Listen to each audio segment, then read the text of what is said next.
எஃப்எம்மில் ஆரம்பித்த அனைத்த பெருமையும் ராஜ்குமார் அண்ணாவைத்தான் போய் சேரும் என்று இந்த அளவுக்கு 24 மணி நேரமாக வளர்ந்து இருப்பதை இட்டு நான் பெருமகிழ்ச்சி அடைகின்றேன். நன்றி கூட கூறிக்கொள்கின்றேன். ஏனென்றால் அந்த கவிதா நிகழ்ச்சி என்றும் நடந்து கொண்டிருக்கின்றது என்பதால். மேஜை அருகே போனேன். கதையை சற்று பின்னால் இழுத்து அமர்ந்தேன். வெள்ளை தாளில் உச்சியில் கடவுள் துணை என்று எழுதிவிட்டு துவங்கினேன். கவிதையை முடித்துவிட்டு படித்து பார்த்தேன். நிறைவில்லாமல் ஏதோ குறைவது போல் இருந்தது. எழுதிய தாளை கசக்கி அங்கிருந்த குப்பை கூடையில் போட்டுவிட்டு மீண்டும் எழுதினேன். இந்த முறையும் திருப்தியாக வரவில்லை. தொடர்ந்து எழுதியதில் குப்பை கூடைதான் நிரம்பியதே தவிர நிறைவான கவிதை வரவே இல்லை. எப்போதும் எழுத நினைத்ததும் மறுகணமே கவிதை வந்துவிடும் எனக்குள் என்று மட்டும் ஏன் இந்த வறட்சி? அமைதியாக யோசித்தேன். உள்ளுக்குள் உற்று பார்த்தேன். நிஜம் தெரிந்தது. அளவு கடந்த சந்தோஷத்தால் மனசு அங்கும் இங்குமாக அலைப்பாய்ந்து கொண்டிருந்தது. மனதை ஒருநிலைப்படுத்தினேன். சிறிது நேரம் சிந்தனை எதுவுமின்றி வெறுமையாக உள்ளுக்குள் இருந்த போது ஏதோ தட்டப்பட்டது. உடனே எழுதினேன்.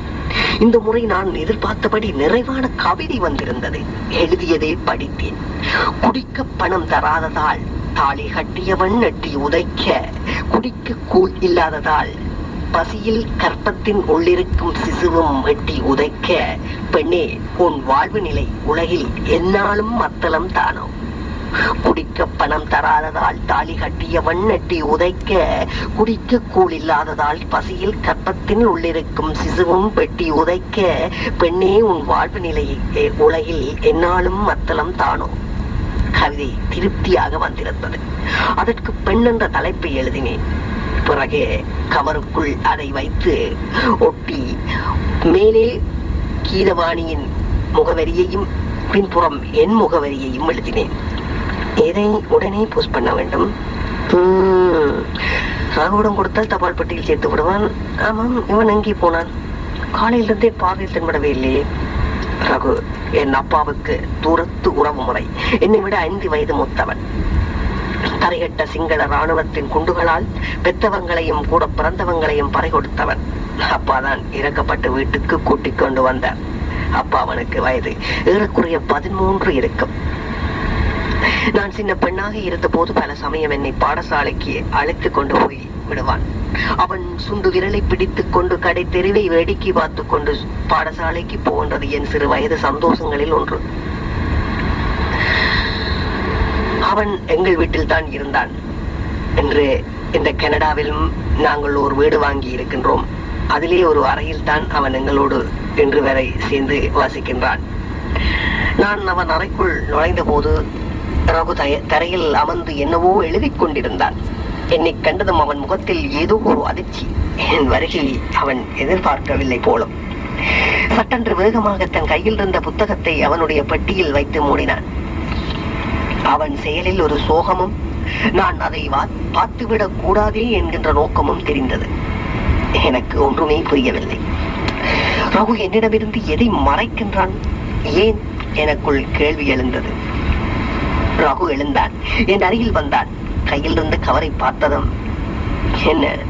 என்ன சாரு, கவிதை எழுதிட்டா உடனே போஸ்ட் பண்ணணுமா? கொடு சாரு என்றான். அவன் முகத்தில் ஏதோ ஒரு சோகம் அப்பி இருந்தது. கண்கள் சிறிது கலங்கி இருந்தன. அழுதிருப்பானோ? ஒருவேளை அம்மா ஏதும் திட்டி இருப்பாளோ? குழப்பமாக இருந்தது. அதை வெளிக்காட்டாமல், சரி ரகு, இந்த இதை கொண்ட போஸ்ட் பண்ணிட்டு அப்படியே வரும்போது எங்கட நீலம் சில்க்ல என்ற 2 பிளவுஸ் இருக்கு, அதை வாங்கி கொண்டு வந்துடு. முடிக்க கொஞ்சம் நேரமானாலும் பரவாயில்ல, இருந்து வாங்கி கொண்டு வா. நான் சொன்னதும் ரகு தலையை ஆட்டி விட்டு வெளியே போனான். அவன் போனதும் அவனது பெட்டியை மெல்ல திறந்தேன். அந்த நோட் புத்தகத்தை பெட்டியில் ஒரு ஓரமாக இருந்தது. அதன் பக்கத்தில் அடுக்கி வைக்கப்பட்ட காகிதங்களையும் கை ஊசியால் தைத்து ஃபைல் செய்யப்பட்ட இன்னொரு தொகுப்பும் இருந்தது. அதை எடுத்து முதல் பக்கத்தை புரட்டிய எனக்கு தீயை தொட்டது போல் இருந்தது. அதிர்ச்சியுடன் வேகமாக அடுத்த பக்கங்களை புரட்டிய எனக்கு மேலும் அதிர்ச்சி. எல்லாமே என் கவிதைகள். நான் திருப்தியாகவில்லை என்று கசக்கி குப்பையை கூடையில் போட்ட என் கவிதைகள். இவற்றையெல்லாம் இவன் ஏன் எடுத்து பத்திரப்படுத்தி வைத்திருக்கின்றான்? எனக்குள் மீண்டும் வினா எழுந்தது. அதற்கான பதில் கடைசி பக்கத்திலேயே இருந்தது. ரகுவே எழுதியிருந்தான். தான் பெற்ற பிள்ளை ஊனமாய் இருப்பினும் அதை ஒருபோதும் தள்ளி வைக்க மாட்டாள் தாய். ஆனால் இவை பிரசவிக்கப்பட்ட மறுகணமே ஒதுக்கி வைக்கப்பட்டவை. மற்றவர்களுக்கு எப்படியோ என்னை பொறுத்தவரை கவிதைகளும் குழந்தைதான். தான் பெற்ற பிள்ளை ஊனமாய் இருப்பினும் அதை ஒருபோதும் தள்ளி வைக்க மாட்டாள் தாய். ஆனால் இவை பிரசவிக்கப்பட்ட மறுகணமே ஒதுக்கி வைக்கப்பட்டவை. மற்றவர்களுக்கு எப்படியோ என்னை பொறுத்தவரையும் கவிதைகளும் குழந்தைகள் தான். படித்ததும் யாரோ என் கன்னத்தில் படாக அறைவது போல் இருந்தது. இது இது ரகுவின் இன்னொரு முகமா? அவன் மனம் இவ்வளவு விசாலமானதா? உடலற்ற பொருளுக்காகவும் வேதனைப்படுமா? கவிதையை எழுத வரும் என்பதால் எனக்குள் சிறிது கர்வம். இப்போது ரகுவின் கவிதையை பார்த்ததும் என் கர்வம் புதைந்து போனது. அதை தீர்ந்து மீளாத நான் அந்த காகித தொகுப்பை வைத்துவிட்டு பக்கத்தில் இருந்த நோட் புத்தகத்தை எடுத்தேன். முதல் பக்கத்திலேயே சார்மதி என்ற என் பெயரில் ஒரு கவிதை. தகைக்கும் தணலுக்குள் தவம் இருக்கிறேன், சுடவில்லை நெருப்பு ஏனெனில் எனக்குள் நீ. தகைக்கும் தணலுக்குள் தவம் இருக்கிறேன், சுடவில்லை நெருப்பு ஏனெனில் எனக்குள் நீ. எனக்கு ஒன்றுமே புரியவில்லை. அவன் அவன் அவனுக்குள் நானா? எனக்காக தவம் இருக்கின்றானா? என்ன ஏன் என்ற கேள்வி எனக்குள் வட்டமடிக்க அடுத்த பக்கங்களை புரட்டினேன். எல்லாமே கவிதைகள், என்னை பற்றிய கவிதைகள். இப்போதுதான் எனக்கு புரிய ஆரம்பித்தது. ராகு என்னிடமிருந்து இந்த புத்தகத்தை மறைத்த காரணம், அவன் சோகத்திற்கான காரணம் எல்லாமே பிடித்தது. ராகு என்னை காதலித்திருக்கின்றான். அதை நேரடியாக வெளிப்படுத்த இயலாமல் காதலுடன் வேதனையை கலந்த கவிதையாக கொட்டியிருக்கின்றான். ஏனோ எனக்கு கோபம் வரவில்லை, வியப்பாக இருந்தது. அந்த கவிதைகளை படிக்க படிக்க எனக்கு ஒரு ரசாயன மாற்றம் நிகழ்வதை என்னால் உணர முடிந்தது. எவ்வளவு ஜீவனுள்ள கவிதைகள் குமிழாக ஊற்றெடுத்து ஓடையாக ஓடத் தொடங்கி ஆறாக பெருக்கெடுத்து காட்டாற்று வெள்ளமாக கடலில் சங்கமிக்கும் கவிதைகள். மூலவராக என்னை வைத்து காமம் இல்லாமல் தோல்மையாக, தாய்மையாக, சேமியாக வாஞ்சையுடன் தடவி கொடுக்கும் உன்னதமான கவிதைகள். ரகு, இதுதான் உன் சுயரூபமா? இவ்வளவு ஆழமாக நீ என்னை நேசித்திருக்கிறாய். எத்தனை நாளாக, எத்தனை மாதமாக, எத்தனை வருடமாக இந்த நேசிப்பு? அது அடுத்த கவிதையிலேயே தெரிந்தது. நீ என் விரல் பிடித்தபடி நான் உன்னை பள்ளிக்கு அழைத்துச் சென்ற அன்றைய நாட்களில் எனக்குள் நாம் இருவரும் சொக்கனும் மீனாட்சியுமாய் நகர்வலம் வருவது போல் ஒரு கனவு. மீசை முறுக்கிய பாரதியே என் கனவும் மெய்ப்பட வேண்டும். நீ என் விரல் பிடித்தபடி நான் உன்னை பள்ளிக்கு அழைத்து சென்ற அன்றைய நாட்களில் எனக்குள் நாம் இருவரும் சொக்கனும் மீனாட்சியுமாய் நகர்வலம் வருவது போல் ஒரு கனவு. மீசை முறுக்கிய பாரதியே என் கனவும் மெய்ப்பட வேண்டும். ஐயோ, இது என்ன விந்தை, இது என்ன விந்தை! நான் உன் விரல் பிடித்த காலம் தொட்டாய் என்னை மனதுக்குள் இருத்திக் கொண்டாய். ஏறக்குறைய 12 வருட காலம் அல்லவா என்னை இதயத்துக்குள் சுமந்திருக்கிறாய். பெத்தவளே, சுமந்தது 10 மாதம் தானே. நீ அவளை விட மேலானவனே. உன் காதல் பரிசுத்தமானதே. இவ்வளவு நாளும் நான் எப்படி இதை உணராமல் போனேன்?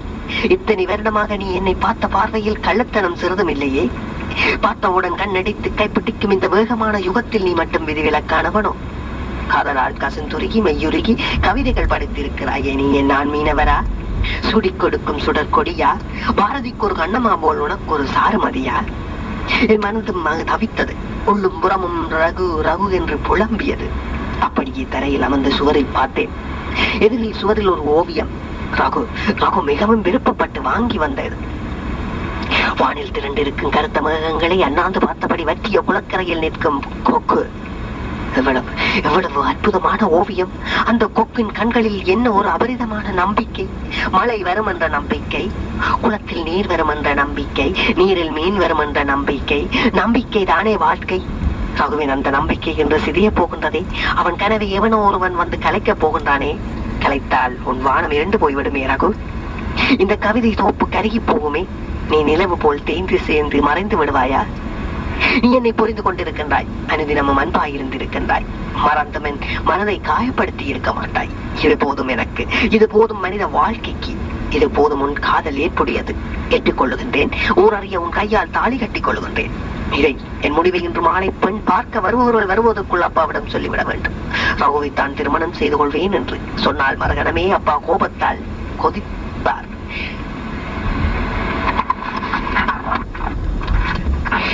வீடே யுத்தகலமாகும். திட்டுவார்கள், புத்தி சொல்வார்கள், மறுத்தால் அடிக்கவும் அடிப்பார்கள். பிறகு அவர்கள் கோபம் முழுவதும் முன்பக்கம் திரும்பும். கௌரவம் அவர்கள் அறிவு கண்ணை மறைக்க உன்னை வீட்டை விட்டே வெளியே தள்ளுவார்கள். நானும் உன்னுடன் வெளியே வந்து விடுவேன். அதனால் என்னை தடுக்க முடியாது. நான் மேஜரானவள். சிறு வயதிலிருந்து வசதியாக வாழ்ந்தவள். வேலையில்லாத என்னுடன் வந்து கஷ்டப்படுவாயே என நீ கேட்கலாம். கஷ்டப்படுவேன். வலிக்கட்டும், வலிக்கட்டும். மனதுக்கு பிடித்து விட்டால் வலி கூட சுகம்தான்.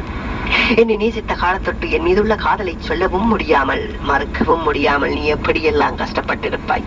இரவெல்லாம் தூக்கம் வராமல் வேதனையுடன் வீஸ்மன் போல் புட்டு படுக்கையில் புரண்டு புரண்டு படுத்திருப்பாய். என்னால் தானே உனக்கு அந்த காயமும் வலியும். அதற்கு களிம்பு பூச வேண்டியது என் கடமை அல்லவா? சாரமதி, சாரமதி. கீழே யாரோ கூப்பிடும் குரல். அம்மாவுக்குத்தான் இருக்க வேண்டும். எழுந்தேன். கீழே போவதற்கு முன் ரகுவின் நோட் புத்தகத்தில் கடைசி பக்கத்தில் இருந்த கவிதையை திருப்பவும் படித்தேன். ஒவ்வொரு மனசுக்குள்ளும் தனக்கு துணைக்கான தேடல் இருக்கும். என் தேடலின் முடிவு நீ, உன் தேடல் முடிவு யாரோ.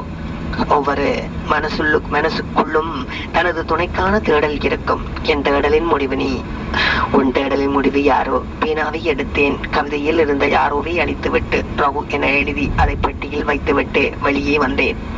ரகு படியேறி மேலே வந்து கொண்டிருந்தான். அப்போது கீதவாணி ரேடியோவில் இருந்து ஒரு அருமையான பாடல் வந்து கொண்டு இருந்தது. பேசு மனமே பேசு, பேதை மனமே பேசு, நாலு வகை குணமும் நிறைந்தே நடை போடு, நாலு வகை குணமும் நிறைந்தே நடை போடு.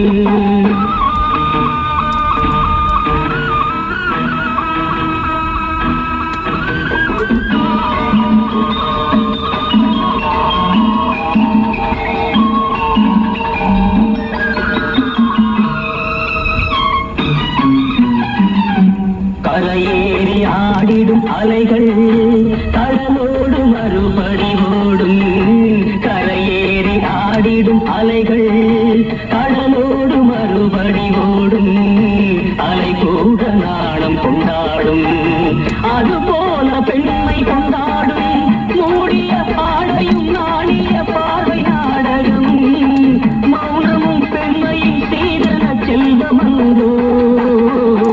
பேசு மனமே பேசு, பேசு மனமே பேசு, நாலு வகை குணமும் நிறைந்தே நடை போடு, நாலு வகை குணமும்